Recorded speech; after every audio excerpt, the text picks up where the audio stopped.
നമസ്കാരം, പ്രവാസി മലയാളിയിലേക്ക് സ്വാഗതം.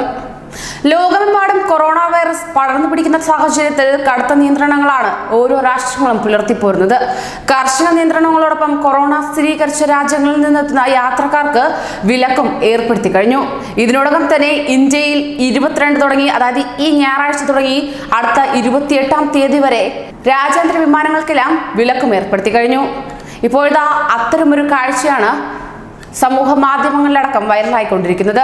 കൊറോണ വൈറസ് പടർന്നു പിടിക്കുന്നത് തടയാൻ വിദേശ രാജ്യങ്ങളിൽ നിന്നെത്തുന്ന വിമാനങ്ങൾക്ക് വിലക്ക് ഏർപ്പെടുത്തിയിരിക്കുകയാണ് ഇന്ത്യ അടക്കമുള്ള വിവിധ രാജ്യങ്ങൾ.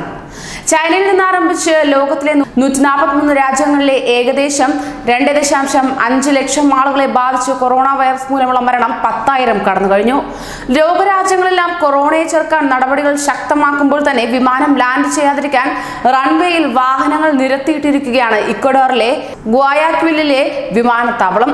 കൊറോണ വൈറസ് പടർന്നു പിടിച്ച സ്പെയിനിലെ മാഡ്രിഡിൽ നിന്നെത്തിയ വിമാനവും ആംസ്റ്റർഡാമിൽ നിന്നെത്തിയ KLM വിമാനവും ലാൻഡ് ചെയ്യാതിരിക്കാനാണ് ഗുയാക്വിലിലെ ജോസ് ജാക്വലിൻ ഡെ ഓൾമെഡോ വിമാനത്താവളത്തിൽ പോലീസ് വാഹനങ്ങൾ നിരത്തിയിട്ടത്.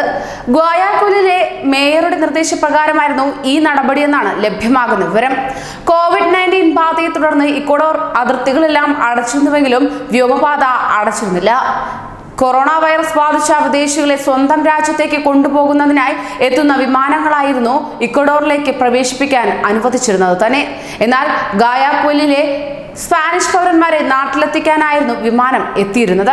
ഗുയാക്വിലിൽ നിന്ന് ഇക്വഡോറിൽ തലസ്ഥാനത്തേക്ക് തിരിച്ചുവിട്ട വിമാനത്തിൽ 11 വിമാന ജീവനക്കാർ മാത്രമായിരുന്നു ഉണ്ടായിരുന്നത്. കൊറോണ വൈറസ് ബാധ ഏറെയുള്ള രാജ്യങ്ങളിൽ നിന്നെത്തുന്ന വിമാനങ്ങളിലെ ജീവനക്കാരെ നഗരത്തിൽ പ്രവേശിപ്പിക്കുന്നതും ഒരു ദിവസം താമസിപ്പിക്കുന്നതും അപകടമാണെന്ന് കാണിച്ചാണ് റൺവേയിൽ വാഹനങ്ങൾ ഇട്ടതെന്നാണ് മേയർ പറയുന്നത്. ദക്ഷിണ അമേരിക്കൻ രാജ്യമായ ഇക്വഡോറിൽ ഇതുവരെ 170 പേർക്കാണ് COVID-19 റിപ്പോർട്ട് ചെയ്യപ്പെട്ടിട്ടുള്ളത്. എന്നാൽ ഇപ്പോൾ സമൂഹ മാധ്യമങ്ങളിൽ ഈ വീഡിയോ അതിവേഗം പ്രചരിച്ചുകൊണ്ടിരിക്കുകയാണ്. ഒരുപക്ഷെ ഇക്വഡോറിൽ മാത്രമായിരിക്കില്ല, ഇനി വരുന്ന നാളുകളിൽ ഇത്തരത്തിൽ കാഴ്ചകളായിരിക്കും ലോകം കാണുവാൻ പോകുന്നത്. കൂടുതൽ പ്രവാസി വാർത്തകൾക്കായി ഈ ചാനൽ സബ്സ്ക്രൈബ് ചെയ്യൂ.